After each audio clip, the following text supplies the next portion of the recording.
and it was just like one of these things where like I was physiologically turned off by this woman complaining to me about getting pregnant by a fucking male stripper who we all knew was cheating on her when they were like, it wasn't even a secret when they first met. We all knew it. Yes. Ladies, do you tend to date men who have similar personalities to your father's, even if your father had narcissistic traits, or even if your dads are extremely nice? Ooh.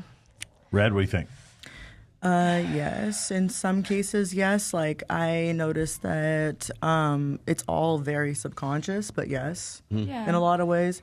And that's like a normal tendency for women to take part in, just the same with men and their mothers. But I don't think that it's like a conscientious thing. As much as it's subconscious, because like for me, when I met my husband, I thought they're the complete fucking opposite. Like absolutely no comparison whatsoever. And then after being with him for a few years, married with him for a few years, I'm like, oh, you are like my dad in like little microscopic ways, but the ways that actually would be meaningful to my life and have kind of synced us up. So yeah, I do believe that. Yeah, I have the same thing with my husband. In like the same thing. Like I didn't thought about it, and also like after a couple of years, I was like, oh my god, like my dad. I married my dad. It's funny, but very luckily, only the good things. Like the only good things about my dad are like similar to my husband's, and I agree. Yes. I feel like if a woman like early ages, child development, whatever. If you have a present father in your life, automatically, as you grow up, and this is the person who's helping raising you. So that is the male example that you're going to have. That's who you're looking at. Oh, automatically you're going to date people and attract people that are like your father. It could be very damaging sometimes if you have a terrible father figure, but it could also come from, daddy issues, wanting that bond, and you find someone similar like that. So, yeah, I think that I know I attract people who are like my dad. I attract very charismatic, goofy people because I'm the same way. Like I love to laugh, and I love a guy who knows how to make me laugh. Armani, I don't think you have trouble attracting anyone. I don't really think like when you say I attract men who are like this, I just really don't. I'm not trying to hit on you or whatever, but I just don't think you have a trouble. I think what I'm saying is I don't think you like have trouble attracting an asshole versus a nice guy. I think they're all just kind of like you'd be so it's surprised. The ones you pick. Yeah, it's the ones you pick. But like I agree that you probably pick the goofy ones. I think you may find them attractive. I do find the ones, the nerds attractive. I love them. I don't care. Yeah, beautiful. Anyone else? What was the question again? Do you, for better or worse, like if your father was a narcissistic asshole, anybody else if he was a nice guy, do you think that you're attracted to guys that have the same qualities that your father does? No. No? No. Why? That's just weird for me to date someone that has the similarity as my dad. Like, are we talking about worth ethic? Yes, I want someone who has the similarity as my dad with his worth ethic. Yes, of course. But someone who has the same similarity as my dad, no, that's weird to me. Like, no, I wouldn't find that attractive. No. Wasn't it Freud who talked about this? Mm-hmm. Yeah. Which thing that was Freud?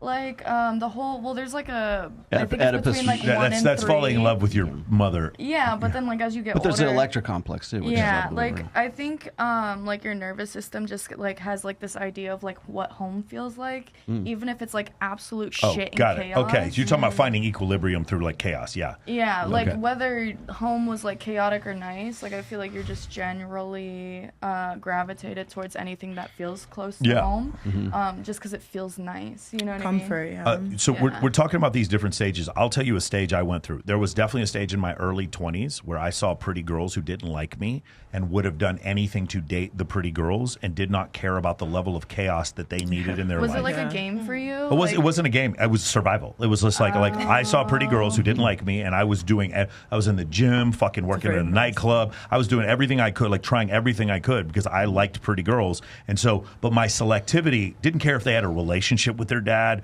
did not give a fuck what their body count was, could not care less what their political affiliation was. None of those things weighed in whatsoever. It was like boobies were big. That was it. That was nothing else. Is she hot? Is she available? That's it. That's all it was. Now, what happened later on, and I remember the moment it happened. There was a girl, very, very attractive, a dancer who worked at the Rhino, and I was friends with her, and we were all at El Dorado one time. There's a big group of us. There was a bunch of Rhino dancers, and then there was a bunch of like VIP hosts that I was friends with. We did like an industry event.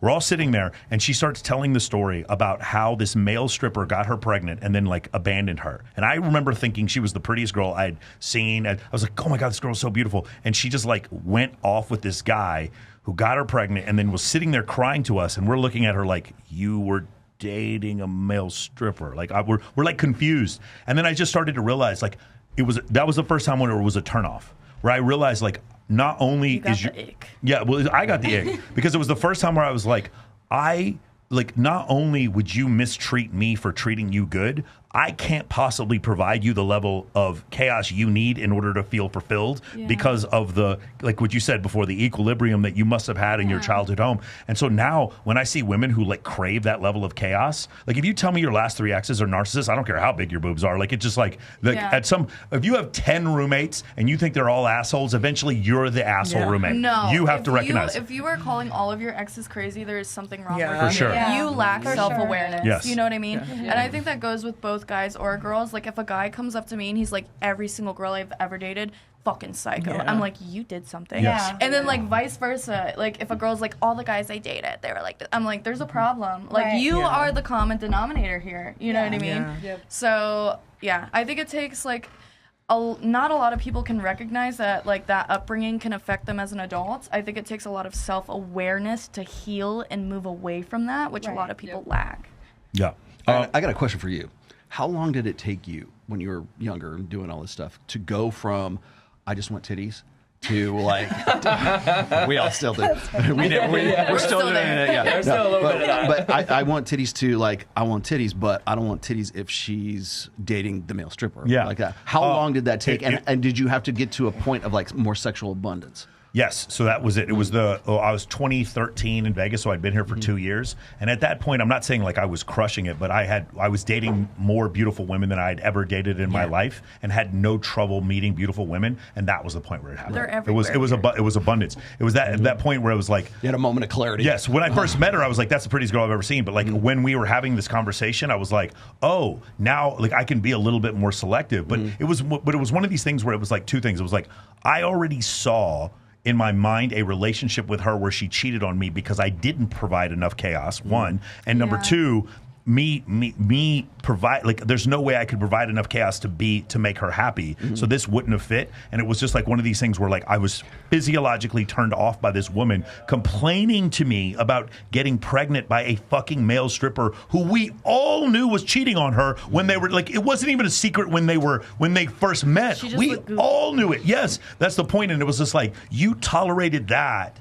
And I think I'd maybe asked her out once, and I'm not trying to blame her for not going out with me, but it was like, you didn't want to go out with me. I would have never done that to you, but you went out with him, and it was like, it was a turnoff. There was a first point, and then from that point on, it just got easier and easier. So the personality like overrode the boobies. For sure. Like there are points where like a girl is like incredibly, what's the word I'm looking for? Entitled. Entitlement now turns me off very much. See, I think a lot of guys presume that they're already at that stage. Like, oh, I would never get into that. Like how to vet some girl, and you know they've got a notch count of like maybe 2 girls, right? Yeah. Or they have no idea but they don't know enough. Like you had to go. I mean, how long it took you to get to that point? But you had to go through girls, and you had to go through abundance. You had to go through a process before you could actually like realistically, educatedly make a determination. It was like 2 years out of the military. That's when I kind of figured it out. But living in Vegas, you have so much abundance just with the just from physically attractive women. You have so much abundance from living here that you can just like you start to recognize as a man like what your value is. If you're watching this, I have a gift for you.